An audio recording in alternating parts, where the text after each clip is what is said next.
This monstrosity is a quality weapon, meaning it scales off of both strength and dex. Its main moveset is fairly serviceable, consisting of two-handed horizontal-ish attacks and one-handed overheads.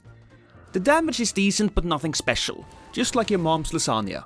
At 45 strength and dex and plus 8 somber, the pizza cutter gives me 648 damage two-handed.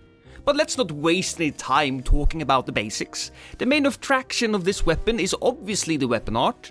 Hold down the button for initial thrust and then a rip and tear spin.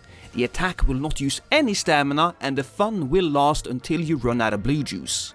For PvE, this can be incredibly funny and even effective when going up against enemies who are easily stunned.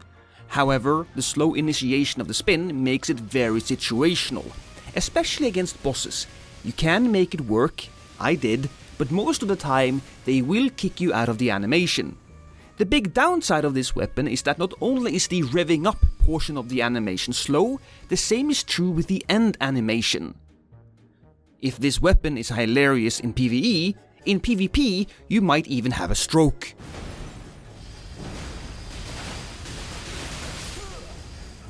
That being said, the slowness of the weapon will leave you open for counterattacks, and while good players will be able to grab a victory or two, most of the time you will probably just be leveling up your frustration.